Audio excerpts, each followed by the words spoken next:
Dakin, and this is the Successful Funding Show.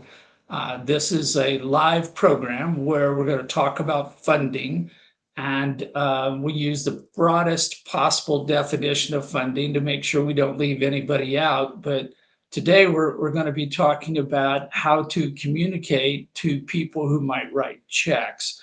And so I have with me as my guest Kathleen Minogue, whose name hopefully I pronounced correctly. My Kansas accent sometimes takes control and makes long vowels out of things that shouldn't be, but You're that's what it spot is.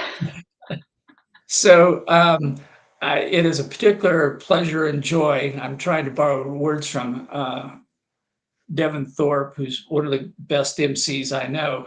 But it's a pleasure to have somebody on the show who has done more crowdfunding campaigns than I have, and I think is going to bring some particular great insight as to one of the biggest challenges in raising funding through crowdfunding, which is how do you talk to communicate with all these prospective people that might be investors.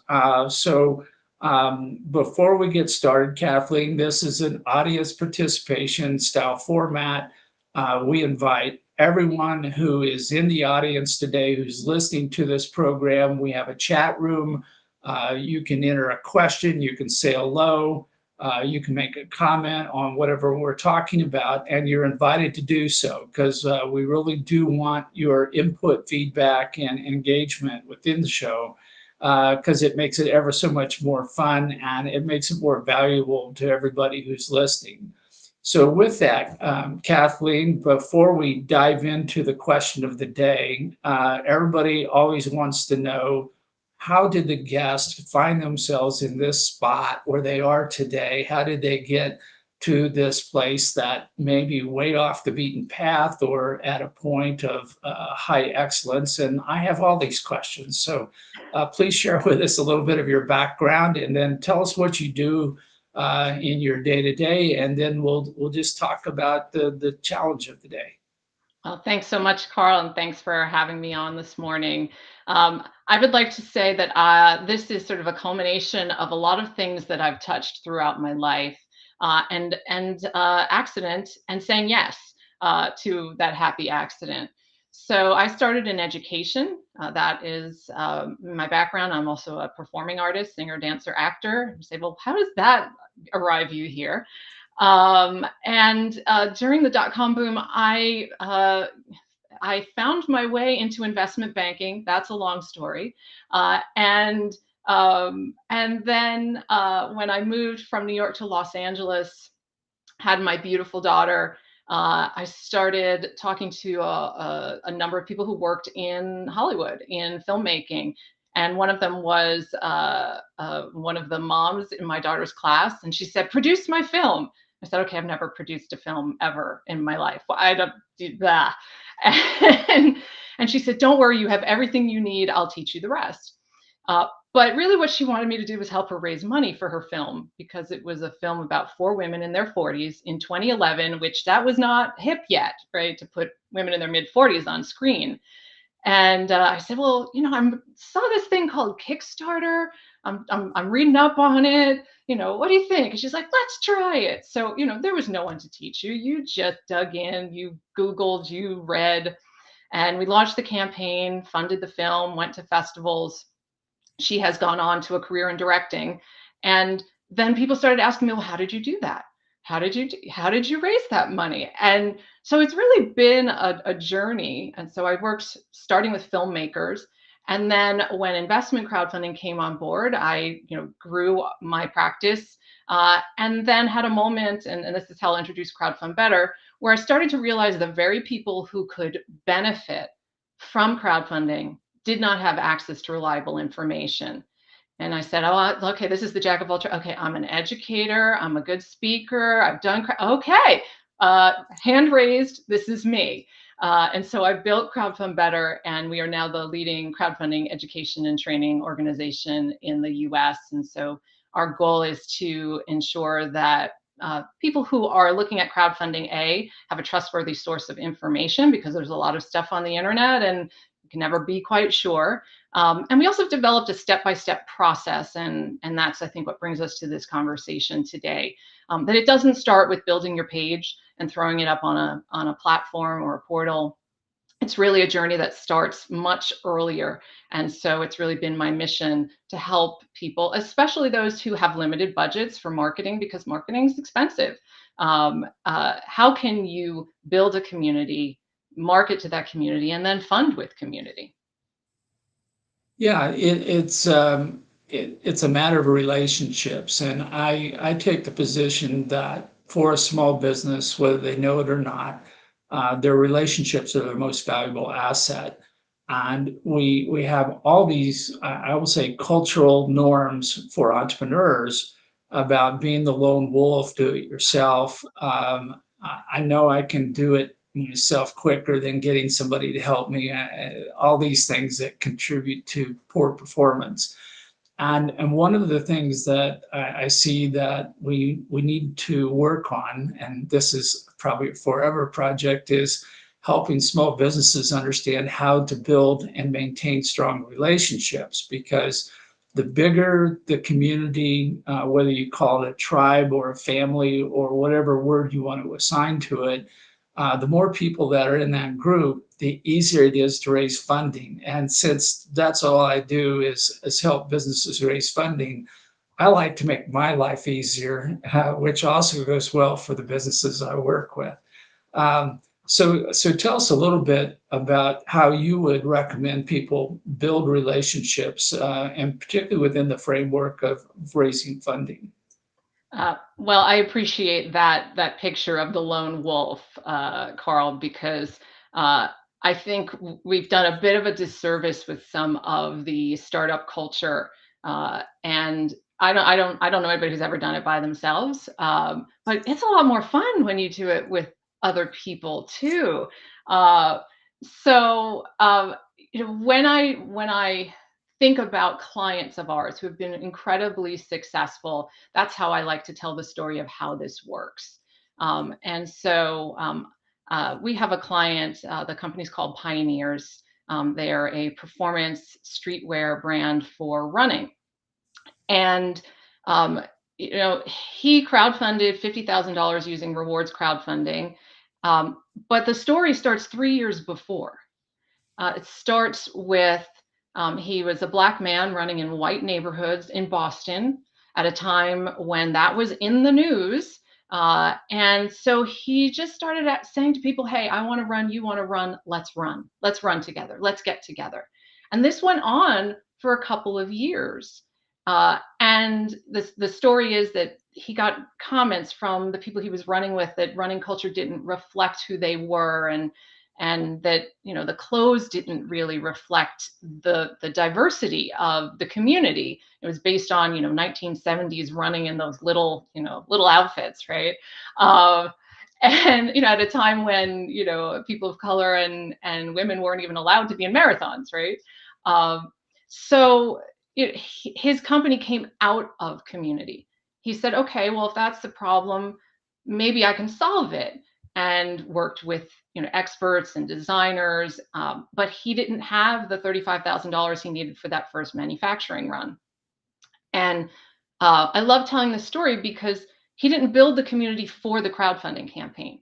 He simply built the community and has taken incredible care of this community. So he launched the campaign and within 30 days had raised $53,000, so over his goal. And this has continued. And so when, if you're looking to see someone who has taken great care, that was in 2020. And so we're in 2024. And, I can share he's testing the waters for an investment crowdfunding campaign. And so he's taken that community with him. And so what I tell people is it's a mindset. You enter business saying, I'm going to build this with people. It's not for them, it's with them. It's a very different way of thinking about it. And it's not about a person who's over there that I don't know. they're right here. They're the people I'm already talking to. And then we can build, I like to say build through networks, right? You know, the Mm. people who are most likely that you don't know, you know, but most likely to like what you're doing is probably someone who's connected to someone who already knows what you're doing and likes what you're doing. It's really that for me, the with. I'm going to build this with the very people that I want to be my customers, and then it's a very easy journey to uh, to do that. Like when I think of the business model canvas, right, and on the right hand side, it's customer, customer, customer. Well, what if you just laid over that instead of customer, community, community, and widen that perspective, not just the person who's going to purchase, but there's all different roles that people can play for your business. They may never buy a thing because they don't use that thing. You know, like I tell people, I unfortunately am one of those people who can't really eat a lot of gluten, but I love bakers and I love supporting them, even if I can't eat it, because I appreciate, you know, I have a deep appreciation for food makers.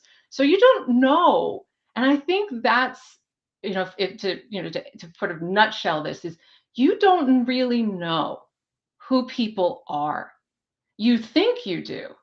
So why not open the window a little bit and give a little more breathing room when you're starting to find out there may be a customer you never anticipated. There may be a champion that you never anticipated. So I think it's about creating a little more breathing room as you're building your business. And I have some other thoughts about the specifics of how to do that, but I want to hear what you have to say, Karl. Yeah, no, having been working in raising funding for 4.5 decades now, I've tried all the, I will call it usual suspects. I've talked to banks forever. They continue to frustrate me. And with the tightening of government regulations, their ability to make money available to a startup or a young business is almost impossible. They're not allowed to do so. And then you say, well, if I can't go to them, then I'm going to go to the wealthy people in my community, the angel investors. And after you talk to about 100 angel investors who have no training, no experience in making an investment, you're not certain you can ever forecast if they're ever going to invest or not. Um, they're completely unpredictable at that point. And then me being me, a student of raising funding, I went out and got all the statistics on venture capital funding, angel funding, PE funding, every form of funding. And you find out that talking to people you don't know, even if they have money, has statistically resulted in less than 2% of the people actually writing checks. And you think, what kind of a process or activity would I engage in where I have a 98% failure rate? I've got to do better than this. So I was kind of advocating for crowdfunding before there was crowdfunding, not knowing exactly what it was, and also struggling with the barriers that the government imposed between non-wealthy and wealthy people, and when and how they could invest, going back before the Jobs Act, and working with direct public offerings, and trying to either fine tune or fix some of the local laws here in Colorado.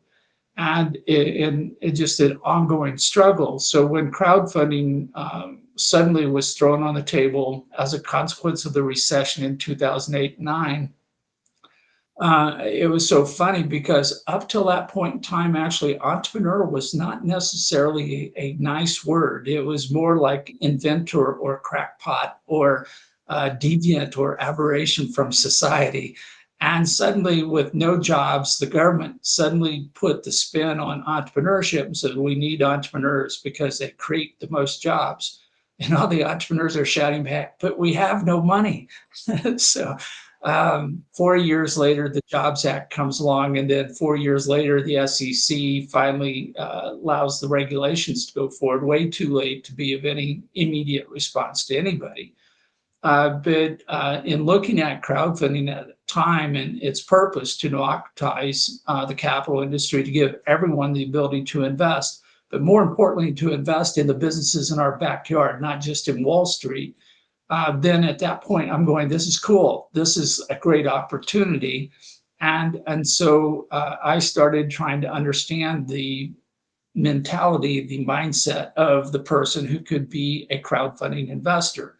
And immediately all the angels and VCs got thrown off my list. I go, there's no match here. This is a square peg in a round hole.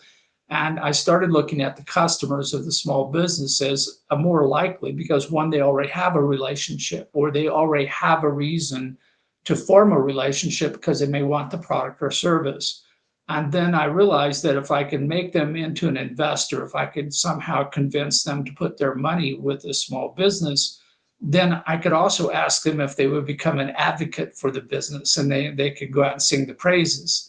And so I came up with my concept of a trifecta, a customer, investor, advocate, where in a single relationship, I get three benefits for the small business.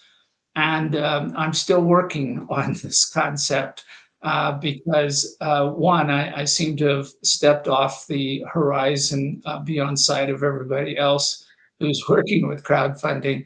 And I still have people come to me and goes, well, where are the angel investors going to invest in this? I go, it doesn't make any sense. A customer, I can figure out how, when, and why they might invest. There's no guarantee there whatsoever. But working with that relationship just allows you then to go forward. And then, as you said, if you have a large enough community, I do what I call borrowing other people's networks. I say, well, if I go to this association, maybe a Rotary Club or an economic development agency, they've already got members. And if I can get the lead person for that group to stand up and say, hey, you should take a look at this, then I get to borrow that crowd for a crowdfunding campaign.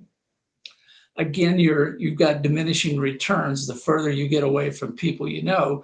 But there are techniques and ways to do this. But to think that overnight, suddenly your declaration that you're raising funding is going to change the world and everybody's opinion of you, particularly those who don't know you, it just isn't going to happen. So it is a long haul process. It's part of what I'm doing with this show and my instant funding newsletter that I publish daily is I'm building a community.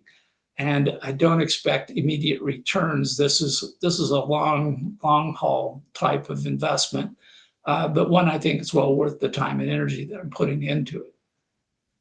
Well, what you say, I like the customer investor advocate.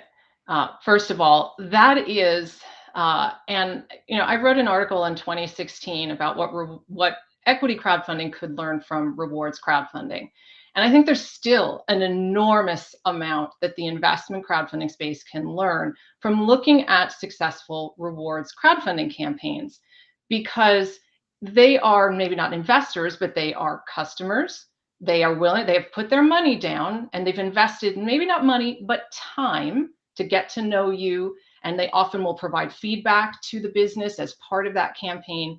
And then they go out and become brand ambassadors for that business. And if you look at the way that those campaigns are structured, there is so much that precedes the launch of the page.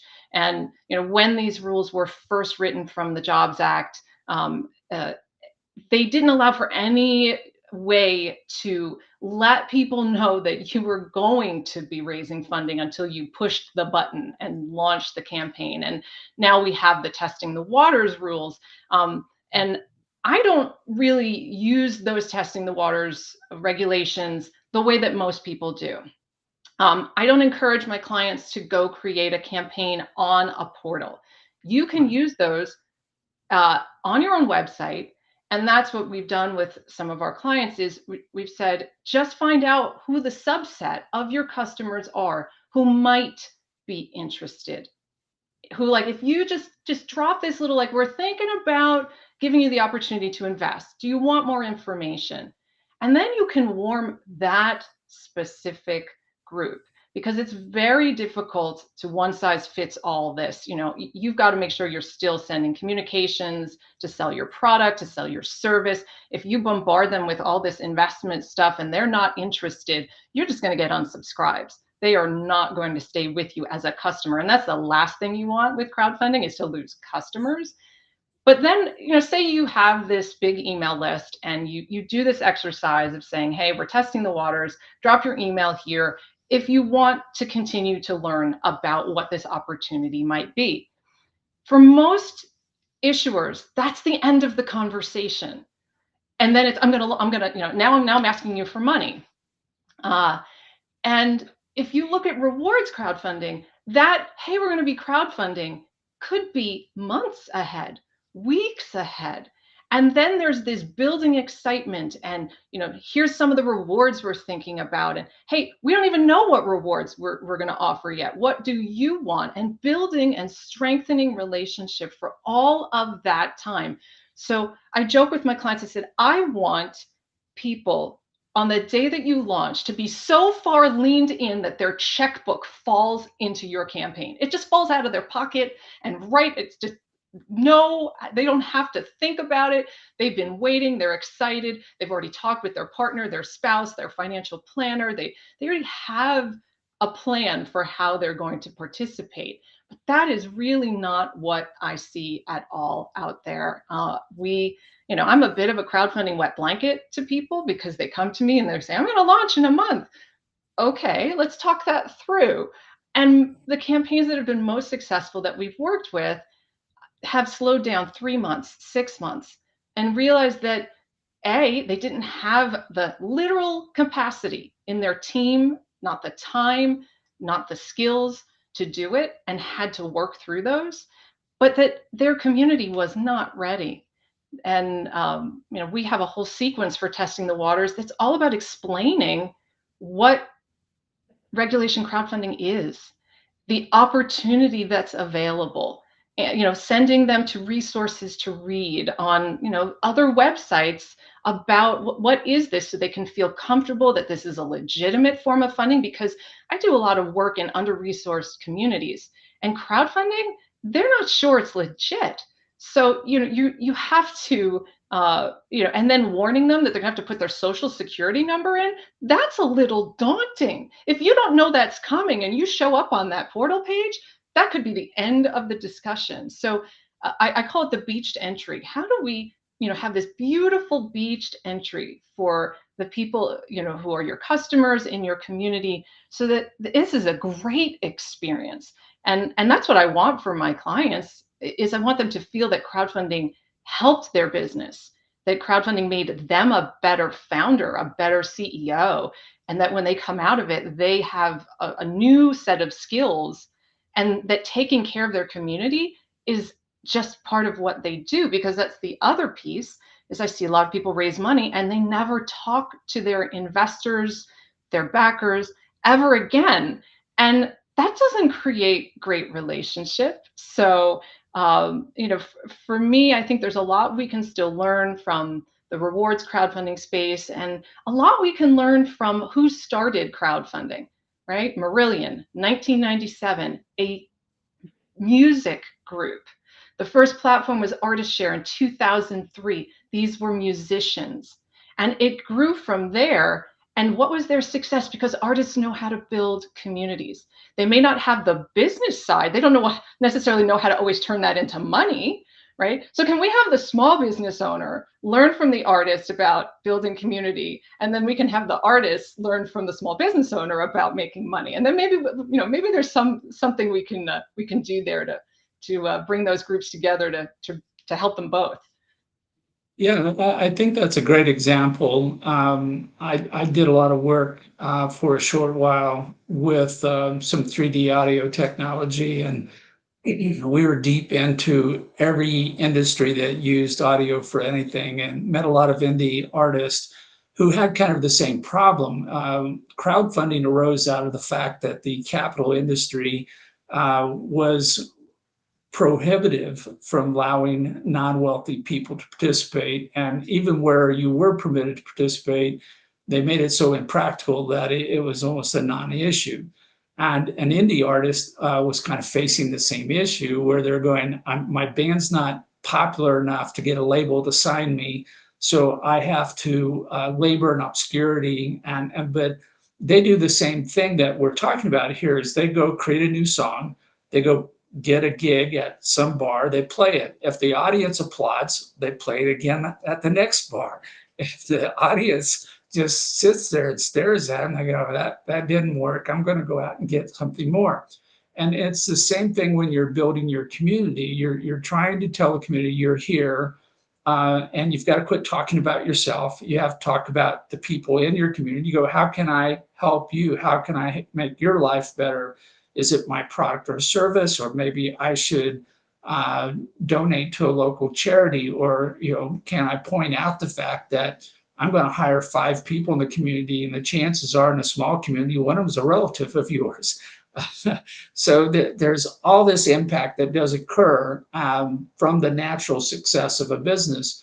But a lot of people in the community don't know this stuff. They don't think this way. They think, well, that business is here today, gone tomorrow, and don't think of the positive aspects or the negative aspects of this yo-yoing of businesses in and out of the community. So I agree with you. I think that a business from the very start in their business plan, in their capital strategy, should be saying, I have to invest in my community. I have to be intentional about it, methodical, so I can be more efficient where I spend my time. And showing up at the country club and playing golf, once or twice a month is not what I have in mind here. And by doing that, they are building their community, a number of people, and they know who they are, which is, to me, the first key to raising funding is having a relationship. Back to when I was focused on angel funding, I would laugh when they say, well, we had a pitch competition and somebody wrote a check at the end of the pitch session. I go, that somebody's lying to you about that. The average time between meeting an angel investor and getting a check was about 6 months. And it was the time it was necessary for them to get comfortable with each other, to know each other and do that. Well, a crowdfunding campaign doesn't change that type of a relationship. You said, well, if I don't know them, why would I invest? And for most reasons, there's just not a good purpose, for a person putting any money out, no matter how small, if all they're looking at is a return on their investment. And it's been one of the things that's come up a lot in conversation recently, that too many people still treat small businesses who crowdfund as a donation. They have no expectation that business is going to succeed, it's going to make a profit, that there's any chance to get a return on investment. And even though I think the return on investment should be the least important part of a investment package, it has to be there. Otherwise, it's a rewards campaign or it's a charitable contribution, and there's no true respect for the business or understanding what the business is doing for the community. So we've got a whole lot more work to go on that end of the spectrum. But what I finally got to the point where I realized that telling people they're going to get rich through crowdfunding was not only wrong because it's grossly inaccurate, but it was also misleading. I laugh about the fact that I go, what if I had a wonderful experience with a crowdfund campaign? I put in $100 and it went up 10 times, 1,000%. Well, now I have $1,000. And what am I going to buy with $1,000? I'm going to put my kid through college. Am I going to buy a new car, buy a new house with $1,000? No, I'm not wealthy by any definition that I would use, even if we had this outstanding performance of a single business.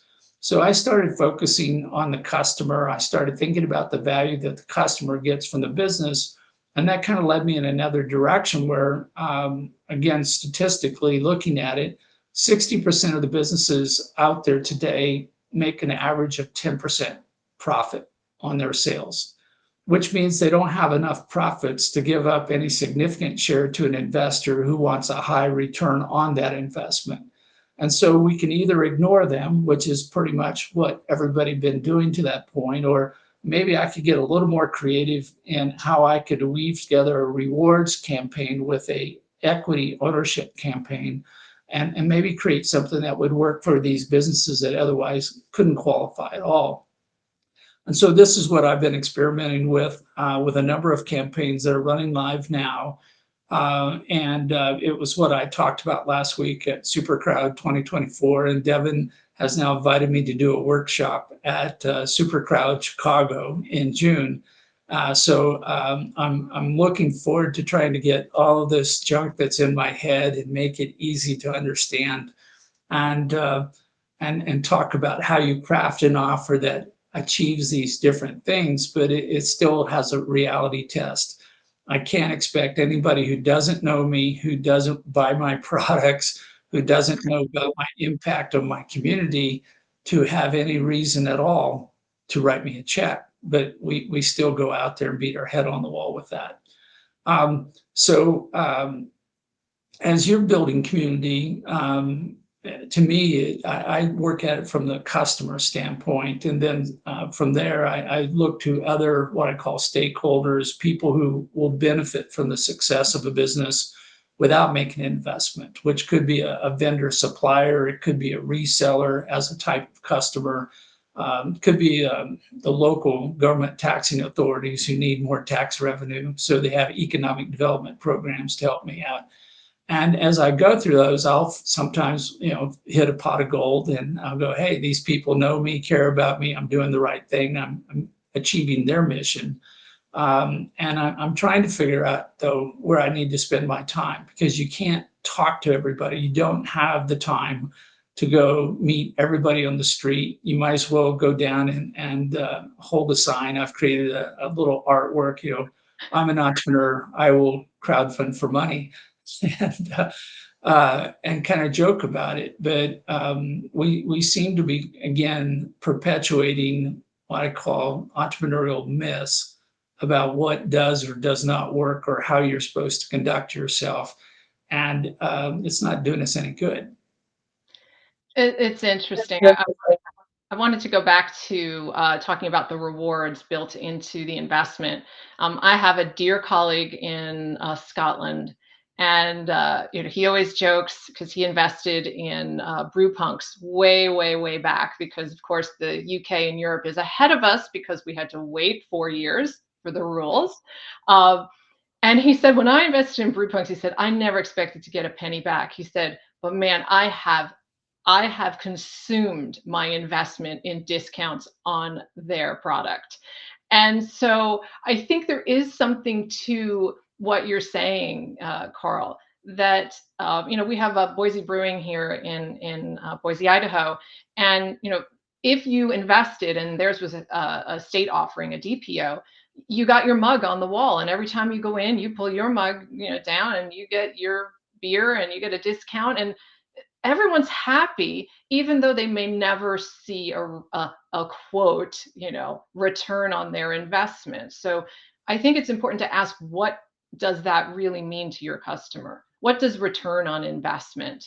For my client pioneers, part of the return on the investment is this is the first time people of color will be able to invest in a running company that is owned by a person of color, right? So it is, yes, about money, and they would love to see financial return, but their motivation is, I can participate. And a long time ago, I said, what really is crowdfunding about? And at its heart, it's about choosing what gets made and who makes it and who benefits. So if you take off the benefit part, it's choosing what gets made and who gets to make it. And so these are two other motivations that I think we can be drawing on as we think about those groups. Like you're talking about stakeholders, and we talk about that a lot. There are groups of people who care about what you care about. We also talk about affinity groups. For Mhm. example, veterans, right? So a lot of veteran-owned businesses, they are very, very supportive of each other. And so that's an affinity group. And if you build that relationship, which is not overnight, as we've talked about, you don't just show up at one meeting, stand in front of the room, and are like, well, everybody invest in me, right? You got to be there and say, be part of the community. But there are these other motivations. So in addition to that, I could drink my reward, drink my investment in savings at that coffee shop or at that brewery or restaurant.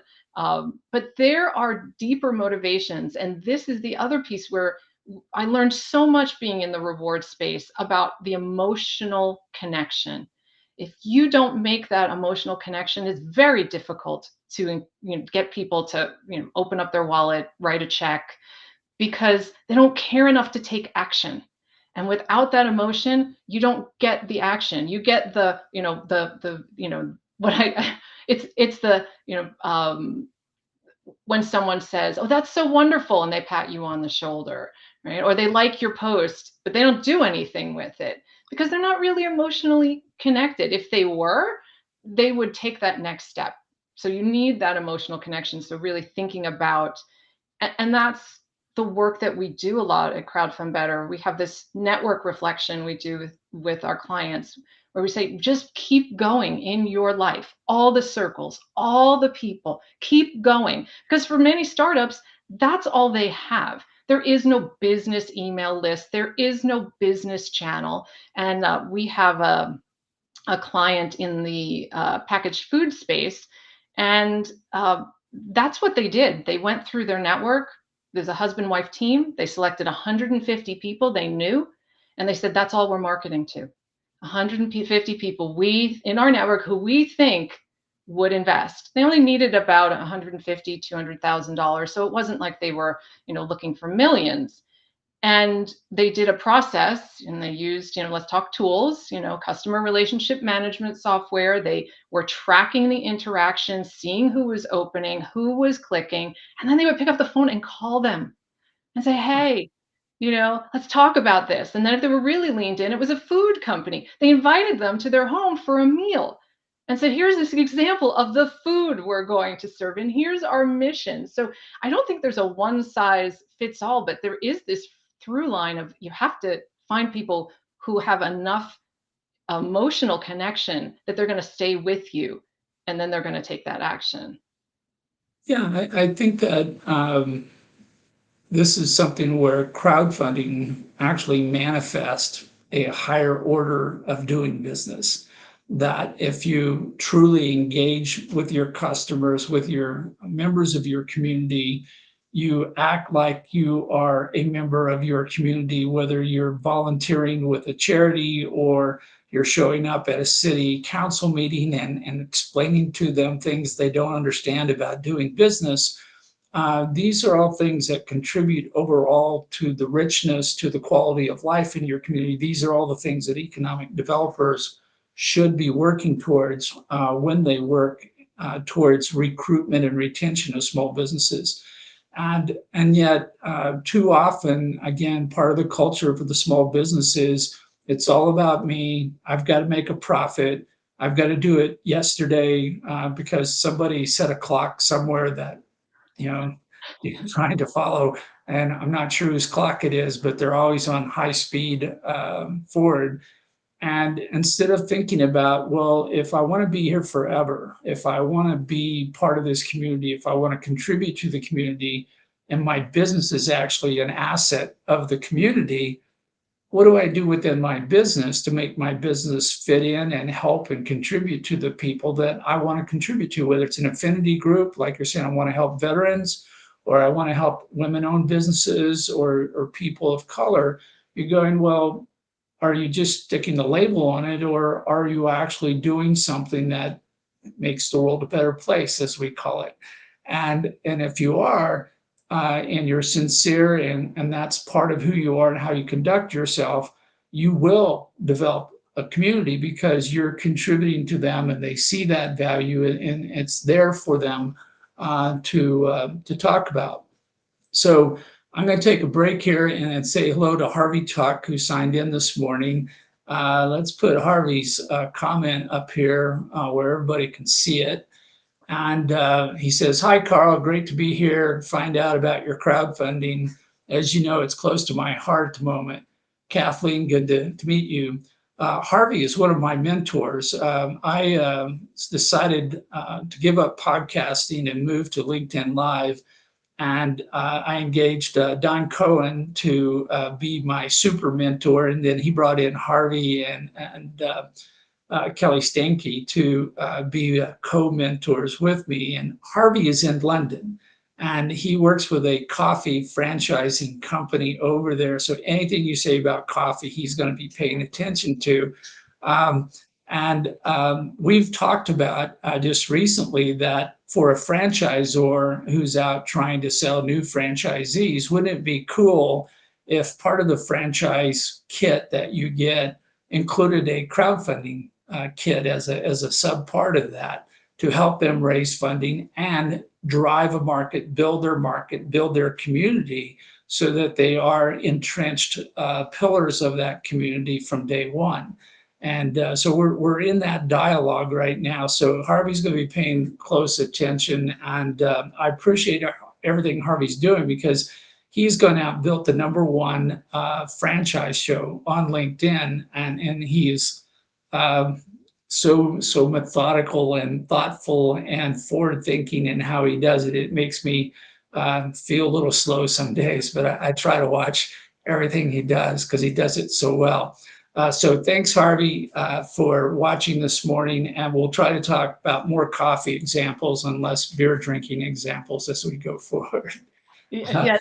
Hi, Harvey. Thanks for joining us. Well, I can start with the coffee example that's happening, and because you spoke a little bit about economic development, and I think there is a really big opportunity, and it's something I'm working on, and was just on the line with Boise Economic Development yesterday, in fact, because we have a coffee shop. Here you go, Harvey.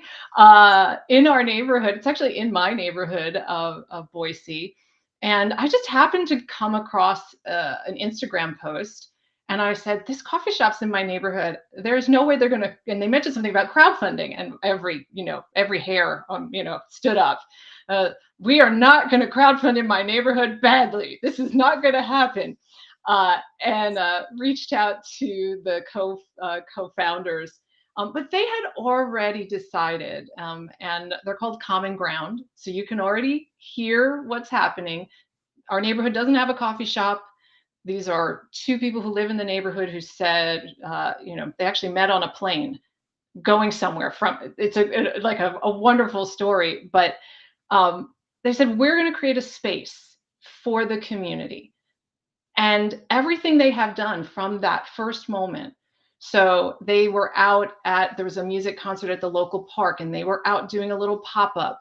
The city of Boise has a block party van that has all this stuff, and you can just, sign up for it. And in the parking lot of what will be their coffee shop, they had a block party, and they invited churches and businesses and said, have a booth, talk to the community. The mayor showed up even, and they've been doing that kind of work to also understand what the community wants. Let's go with, let's stay with coffee, Harvey. One of my first clients was With Love Market and Cafe in South Los Angeles.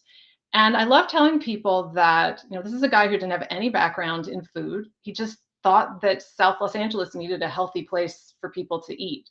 And he walked around and talked to people at bus stops. He spoke at churches. He talked to business owners for a year before even putting an idea forward. And I think it's that work that we're missing is, I've heard people say, well, you're not serious about your business unless you quit your day job. I'm like, please don't quit your day job. Please keep your income and take your time, slow down, and really understand what is, what you would like to give the world, but also what the world is asking you to give. This is what we're looking for. This is what we need. And I want to go back to your mention of pitch contests, Karl, because I have some angst about pitch contests. I hate it. Because they do nothing to engage the community. It's a room full of entrepreneurs pitching to a room full of entrepreneurs. And I think there's a better way to do this. I know that there's like Detroit Soup where people, contribute some money, they go in, business owners tell the story, and then the group picks, one business owner's story that they love. And I love the fact that it's a story, not a pitch. It's a story. The business owner is going to tell the story. And I think there's a chance for economic development, if it really wants to embrace entrepreneurship, to foster getting the community and these entrepreneurs in conversation much, much earlier. It's not that, support our entrepreneurs, buy local. Well, that's already after they've opened. That's way too late. Yeah, And even to say right. invest local. Well, okay, well, they still have gone through and they've done all the things, but generate ideas locally. And the story of these two women who opened the coffee shop, they could have tried to do it separately, but they doing it together, it's blockbuster. And I think that's also something that if we start these conversations early, then we can find more people to build stronger teams, as opposed to the lone wolf who goes off and then is clamoring they need all this money when maybe they just need time and talent and team to really overcome some of the barriers before they really need a huge influx of capital. Yeah, I have a trouble with pitch competitions because they've come too much of a social entertainment format without sometimes any real substance. And I've seen pitches win competitions where I wouldn't think twice about them because they have no hope, no chance of going forward. But wow, what a great slide deck they had. And my approach, the alternative to pitch competitions, which the other problem I have is it becomes a one ring rules them all kind of Game of Thrones. No, that's Game of Thrones. This is yeah, a different movie set. I'll get lost in my metaphors, but I like a speed dating approach. So what I'd like to do is have a banker or two, an equipment financing company, the person who deals with the local grants, maybe a small business innovation grant person. So I have every flavor of money in the room, and then have everybody rotate tables, as an entrepreneur. And done correctly, you might come up with 2, 3, or more sources of capital, which crowdfunding could be potentially one of them. But in this way, I have a higher probability that more than one person is going to walk away a winner, so to speak, in the event, rather than, oh, we picked one person out of a crowd by a group of people who aren't writing checks, so it isn't really a solid vote anyway. But I'm going back to what you talked about, the people walking the neighborhoods. This is kind of a test the waters of a business design, a business concept of the community's willingness, understanding, and value you would bring to that community that would allow the business to start off first step forward on their journey, knowing exactly the direction to go, the pace that they want to take, who's going to be the first people they're going to work with, but they have a methodical plan on how they're going to engage the community every step of the way. And again, the common culture is just throw up your banner, throw up a website, declare victory before you've sold a single product, and then have expectations that everybody is going to cater to you. They're going to give you free stuff. They're going to fall over you. They're going to throw money at you. And the reality is very, very ugly when it shows up at your door because it says no one cares. Another problem I've seen in this is that they teach people to kind of do a generic offering. It's kind of like everybody's afraid of being rejected. So they write something that should appeal to everyone. And by doing that, they've diluted it to the point that it appeals to no one. And back to yours, is saying, well, let's start off with that 150 people, that they targeted. Why? Because that's all they needed to raise their money. They don't need 10,000 people or 1 million people to say, hey, I follow your website. What they need is the money in the bank that allows them to go forward with the business. And if they can figure out who that target is, who I call the center of the bullseye, those who are going to get the most benefit, who understand and embrace what they're doing, who will participate with them in a community, then they're way down the road towards success at that point, with only 150 people. Right. And it's actually to bring this full circle, talking about Devin Thorpe again. He and I had a conversation. He said you can have the same outcome with 150 people who are deeply invested in what you do, and 10,000 likes, followers on Facebook. You'd have less success with that because there just is no real relationship there. And that's why people come to me and they say, "Well, I can't crowdfund. I don't have a huge network." And I said, "Well, let's hold on, slow down. Let's look at the depth of relationship, Right. not just the width." And that client that I mentioned, that they 150 each, husband, wife, they raised $165,000 for a pre-revenue CPG company, and just got their email yesterday, and they have a new co-packer, and they are being successful and moving at a pace that makes sense for them. And they, when we talked, I said, I don't want you to do a big marketing campaign. You're not there. You're not out in the world as the business yet. So really all you have is what you've built as a person, as a human. And I think that's, one of the things that I hear a lot from entrepreneurs is, I don't want to ask my friends and family. And I get it, but at the same time, I think thinking friends and family is too small. There's a much wider network that we all have. And so you don't have to just ask Uncle Joey, and Aunt Marie. You have all these people you've met over your lifetime. And my favorite story from that campaign that raised the 165K is, one of the major investors was, she almost didn't email because it was a friend from elementary school she hadn't talked to in ages. But she did, and that was her biggest investor.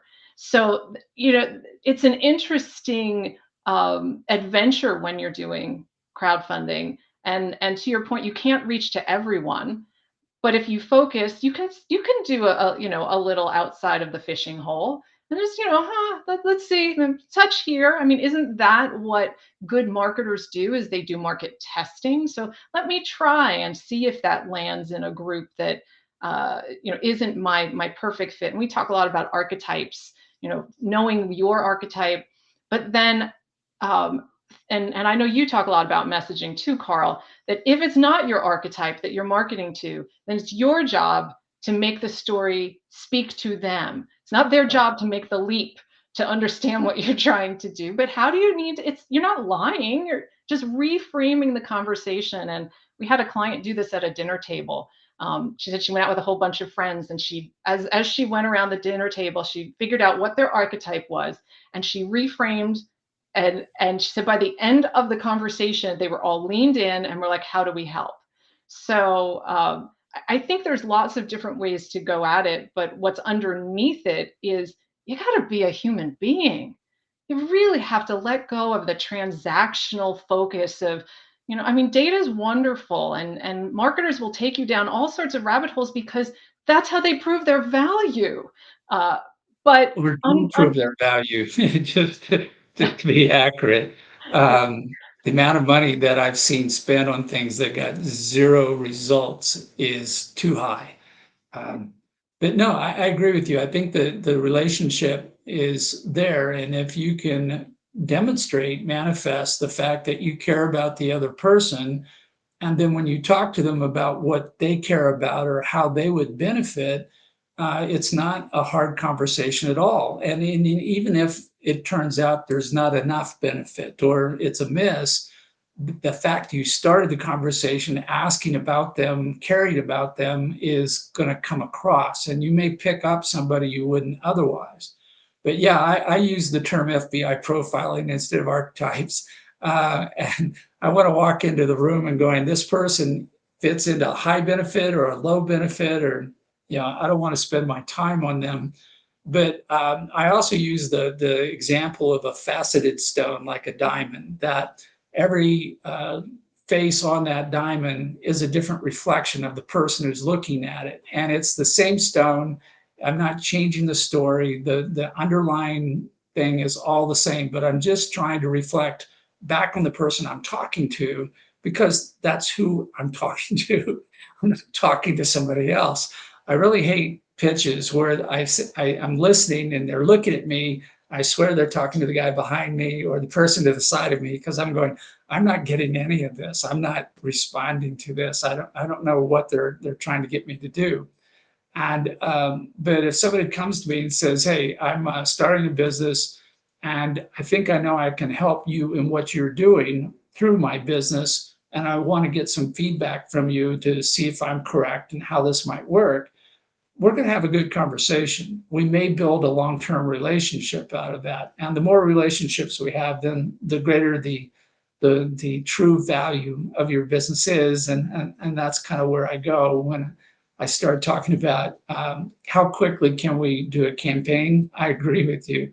You can't do instantaneous. We don't have instant coffee relationships, No. since we're going to use Harvey as a coffee example. And uh, anybody who's had instant coffee knows that well crafted, well roasted coffee beans are way superior. It's the same thing with relationships. There are certain things you can't do in a hurry. There are certain things that require time, and if you're going to raise funding successfully with the highest probability, then you want relationships, and that requires your investment. And here we are back to what is a community? How do you help? How can you help everybody around you? Sometimes it requires education. I've talked to people and go, "Do you know that we buy product from you?" And they'll go, "No, I didn't know that." I go, "Well, we're thinking about buying more product from you, but in order for us to do that, then maybe we should talk about some funding."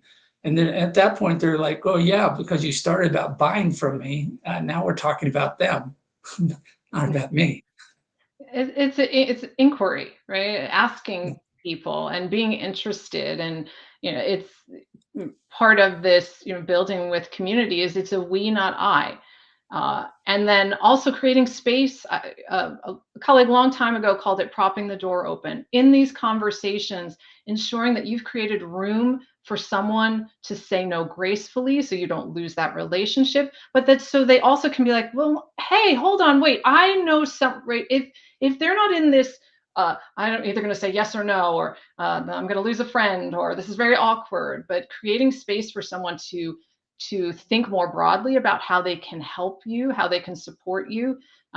There might be an enormous opportunity just over the horizon.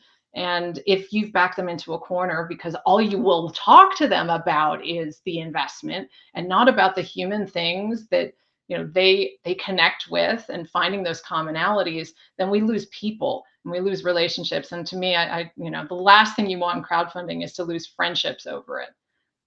Yeah, I mean, I often go into a conversation and a pitch where I assume they don't have any money. I just assume they're broke, which makes it very normal in the conversation. But if I can convince them that I can be of benefit to them by the success of the business that I'm talking about, in their own self-interest, they're going to go out and introduce me to someone who can give me the funding I need because it's going to come back to them. And so keeping the person that you're talking to as the center of the attention, the focus of the conversation, it's always going to be a fun conversation. Talking about myself can get very boring after a while, and working with dozens of businesses, it can sound like the same old story after a while. But when you talk to each individual and you say, how can this business help you, and get creative about it, it's a fun experience for both people to kind of step out of their own boxes and say, yeah, I could do this and you could do that. And, will that work? And we just have a really, really good conversation, which is what you'd want to have with anybody that you're going to take the time to talk to. It's entering the conversation with curiosity, I think. I wonder who this Yeah. person is. I wonder where this could lead, and not having it all worked out before you start the conversation, because then the only outcome you can ever have is the one you had in your head, not the millions of possibilities that can happen if you walked in with a sense of curiosity about what was possible. Yeah, I mean, I like to have enough due diligence on the person where I can say, I think I can help you. Here's what I have in mind. But at that point, I have to listen. I have to make sure that they understood what I said, that whatever I proposed wasn't completely crazy, that it might actually work. But these are the kinds of conversations that build the relationship because they are reciprocal. There's mutual support, and that's the basis for almost any investment that should come out of that. And then there are ways to do this at scale. So, like, I don't want people who are listening to think there isn't a way to create some marketing systems underneath this, but you're doing the same thing. It's not different, right? The consistency of showing up over and over with a community is, one of the most important ways that you create community. So you doing this show and showing up every week and being in people's inboxes, Karl, you're saying, I'm not going to disappear tomorrow. If you invest in what I'm, reading what I'm creating and listening to what I'm doing, I'll be here next week for you. Right? I'm not going to just fly away. And so there are ways to create systems for this, but it's still the same relationship running underneath it. The motivation is to create that connection and not to be the megaphone that's just yelling at your potential customers or your customers the whole time with what's important to you. Sticking to our coffee theme today, you're building your community one cup of coffee at a time. Walking out in the middle of traffic and offering people a cup of coffee may not be the way to build the community the way Dangerous, you want. dangerous. It's also a little dangerous. Need to talk to your insurance carrier about that approach. But by doing that methodically, doing what you can, I heard somebody describe a lady at a coffee shop as she was serving cups of happiness. She wasn't serving coffee. She was actually the coffee was the medium, but the message was, I want to make your day a little bit better. And this caused the person to go, I've got to go back to that coffee shop because I can't have enough cups of happiness in my life. So it's that kind of understanding and thinking through to the person you're talking to. And then, as you say, it can be scaled, it can be methodical, it will take time and investment, but you can get to crowds that are large enough that anytime you say, come on down, I need a check, it isn't worrying about if it's going to happen. It's just a matter of how quickly you can bring that together. And I think that's where we're going to see crowdfunding evolve to over time. But some of us are going to try to push it a little harder, a little faster, and we'll see how far we get. That brings us to the end of today's show. Kathleen, any last comment or epiphany that you'd like to share with everybody? I think it's moving from transaction to relationship is really the key. I think we thought that the internet would solve it all for us. We thought that technology would build relationships for us, and the truth that we're coming back to is that people build relationships. The technology is just a tool. And so if you remember that as you are building your business, as you are going out to crowdfund, I mean, look at the emails that show up, the newsletters that show up that you get excited to open, and pay attention to why. Why do I want to open that? And really learn from other people's effective use of building relationships at scale with technology. I think there's a real art and science to it, and it's worthy of some study.